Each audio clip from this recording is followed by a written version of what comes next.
IFS is a global provider of enterprise software solutions in the manufacturing space, and they have just hired a brand new CEO. This is Darren Roos, who is here with us today to answer a couple of questions. Hi, Darren. Thank you for joining us today. So you mentioned your experience with cloud at SAP. Let's talk a little bit more about that. Cloud has become such a huge term in business. Everybody is looking to the cloud for solutions. How is cloud in so many ways perfect for a manufacturer that looks to employ some IT solutions, especially smaller or medium-sized businesses are looking to add some of these solutions to their business? Look, I think it's important to note that it's not perfect for every company. The strategy for IFS certainly is to offer customers choice, and there are loads of compelling benefits to cloud, which I think are probably fairly well understood. But for the purposes of this, let me recap what they are. Right, it gives customers the ability to focus on their business rather than on building IT infrastructure and the complexities of managing an IT infrastructure. It gives customers elasticity in being able to scale up their environments, technical elasticity, business elasticity, not having to be constrained by perhaps their local competence. And the way that this impacts companies most is that the way I explain this is if you think back kind of 30 or 40 years ago to the kind of IT infrastructure that small businesses had access to. And if you think about that let's take an industry like financial services, the big banks really had a monopoly on the market because they had all of the capability, the IT capability that no small company could get their hands on. They had big mainframes that had high compute power, that had complex transactional systems. And one of the barriers to entry for financial services was that, if you were a small company, you simply couldn't afford the kind of technology that you would need to operate. Now with the cloud, any organization has access to the same capability and very often better capability than the largest companies in the world. And the reason for that is that the largest companies in the world, they already have sunk investments in very big, often antiquated systems, but the investment is there already.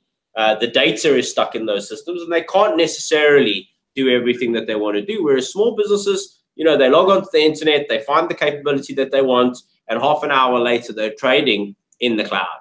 So, it gives them fantastic elasticity and access to capability that they simply didn't have before. It gives them the ability to move expense from CapEx to OpEx. Those things and loads of other capabilities are inherently only available in the cloud. That said, in the manufacturing space, the cloud is not necessarily the answer for everyone. If you're a large organization and you have manufacturing capability around the world, and you're sitting on a single instance of a multi-tenant application, and your software vendor wants to take you down for planned maintenance in a specific slot that they have available, that might not suit everybody to have it down at the same time all over the world, especially if one of your sites are in Australia or in the Middle East on a Sunday, for example. So we're big proponents of choice, and while the incredible benefits of cloud are very compelling, they might not be for everyone. And then it just depends on what flavor of cloud you've got, because ultimately what we choose to do is to offer parity. In other words, all of our applications, whether that's whatever flavor of cloud you want, or on-prem, have the same capability. So you can run some of your plants in the cloud, some of it on-premise, or all of one of those options. It's really up to the customer to choose. And I think that's the right model. I believe that's the right model to give customers choice. Sure. Yep. Okay. In terms of cloud as it stands today, obviously for a long time there were some misgivings from businesses around things like security. People had concerns about that. We don't hear as much about that anymore. Is that the same thing true for you as people have grown accustomed to using cloud applications in their personal lives? It's just. I think there were lots of I think really. That was an immaturity thing. I think people being concerned about security in the cloud. Again, the way I would explain this is that to be scared about security in the cloud suggests that there is a level of risk being introduced by the cloud that wasn't there with your previous systems.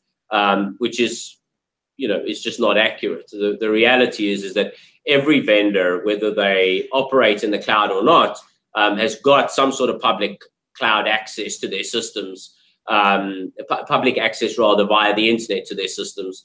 And you're far more likely to have a breach via an internal employee with loose security protocols rather than via a public cloud application. That said, there are legitimate concerns that customers have, with the move towards GDPR in Europe now, and globally. Data stewardship is important. What access customers have to data and employees have to data is increasingly important. And I think that whoever the customer is and whatever the system is that they're wanting to deploy in the cloud, they need to partner with someone who they're confident can take care of their data and make sure that the protocols which need to be established in order to ensure that the various regulatory frameworks are complied with, that vendor has got those capabilities. Okay, great. I will stop torturing you. Thank you for your time today. We really appreciate it.